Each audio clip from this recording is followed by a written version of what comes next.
রাধে রাধে, আমি প্রিয়াঙ্কা। আমার চ্যানেলে আপনাদেরকে ওয়েলকাম। বন্ধুরা, আজকে আমি এসেছি উত্তরপ্রদেশের একটি বিখ্যাত মন্দির, যার নাম হলো কোণেশ্বর মহাদেব মন্দির। এটা হলো একটি 1000 বছর পুরানো একটি মন্দির। এই মন্দিরের পেছনে অনেক ইতিহাস রয়েছে, যেটা আমি আমার ভিডিওর মাধ্যমে শেয়ার করব। আর এটা হলো একটি মাত্র মন্দির যেখানে ভগবানজি বিরাজমান করছেন একদম মন্দিরের এক কোণে।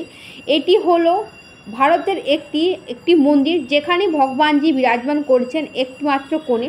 চলুন, আজকে আমি আপনাদেরকে সেই মন্দির দর্শন করাতে নিয়ে এসেছি এবং চারদিকটা আমি আপনাদেরকে ঘুরিয়ে দেখাবো। তো বন্ধুরা, এই মন্দিরে যার সামনে এখানকার একটি বিখ্যাত নদী, যার নাম হলো গোমতী নদী। গোমতী নদীতে অনেক সাধু সন্তরা বসবাস করতেন। তাদের মধ্যে কণ্ডিয় নামে এক ঋষি, উনি বসবাস করতেন। ওনাকে স্বপ্ন দেখান ভগবানজি যে আমি এই স্থানে রয়েছি, আমাকে এখান থেকে তোলো। তো উনি ভগবানের স্বপ্ন অনুযায়ী ওইখান থেকে ভগবানজিকে তোলেন আর এইখানে শিবশঙ্কর ভগবানজিকে যতবারই এখানের ভক্তরা বীজখানে স্থাপন করার চেষ্টা করেছে, ততবারই দেখা গিয়েছে যে রাত্রেবেলা যদি মন্দিরটিকে স্থাপন করা হয়, আবার দেখা হয় যে ভোরবেলা সেই স্থানে এইখানেতেই, যেইখানে এখন আপনারা মন্দির দেখতে পাচ্ছেন, এইখানেতেই বিরাজমান করছেন। তাই এই মন্দিরের নাম হলো কোণেশ্বর মহাদেব মন্দির। কণ্ডিয় নামে এক ঋষির দ্বারা এই মন্দিরটিকে স্থাপন করা হয়, তাই মন্দিরটির নাম দেওয়া হয়েছিল কোণেশ্বর মহাদেব মন্দির। এই মন্দিরেতে যিনি মন্দির স্থাপন করেছেন, ওনার সমাধি এবং সীতা মাতাজি বনবাসে যখন চলে যায়, ওনাদেরকে খোঁজার জন্য লক্ষ্মণ ভগবান যে এইখানে গোমতী নদীর তীরে উপস্থিত হয় এবং এখানে দেখে যে বহু সাধু সন্তরা উপস্থিত রয়েছে। আর এইখানেতে ভগবানজিকে উনি নিজ হাতে শ্লোকের মধ্যে এই মন্দিরের কথা উল্লেখ করা রয়েছে এবং এই মন্দির সম্বন্ধে অনেক কিছু শ্লোকের মধ্যে লেখা রয়েছে। আমি এখন আপনাদেরকে এই মন্দিরে আরতি দর্শন দেখাচ্ছি, তার সাথে আপনারা সকলে প্লিজ সমস্ত ভগবানজিকে দর্শন করতে থাকুন। শ্রাবণ মাসে বহু ধুমধাম সে 1 মাস ধরে এখানে বহু সাধু সন্ত উপস্থিত হন এবং ওনাদের খাওয়া দাওয়া থেকে শুরু করে সমস্ত কিছু এখানে আয়োজন হয় এবং প্রত্যেক দিন এখানে খুব সুন্দরভাবে মন্দিরটিকে সাজানো হয় এবং আরতির সময় বহু ভক্তগণ এই মন্দিরে উপস্থিত হন। এই মন্দিরে খুব জাঁকজমক সহকারে পুজো অর্চনা হয়। এইখানেতে সমস্ত ভগবান মন্দির রয়েছে, আপনারা দেখতে পাচ্ছেন আরতি রয়েছে।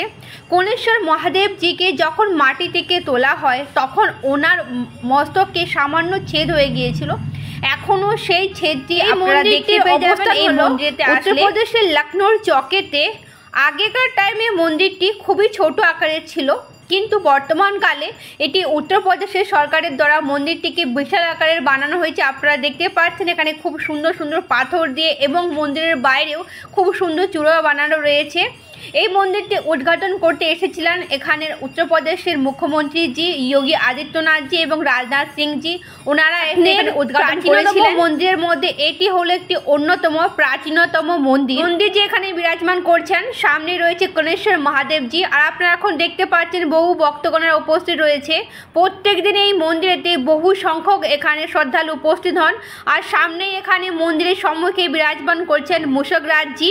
দেখুন ওনার হাতে লাড্ডু রয়েছে আর দেখুন এখানেতে দেখুন সমস্ত ভগবানজি রয়েছে যেখানে রয়েছে। আপনারা সকলে দর্শন করতে থাকুন, একের পর এক আমি ভগবানজিকে দর্শন করাচ্ছি, পুরো মন্দিরটা আমি ঘুরিয়ে দেখাচ্ছি।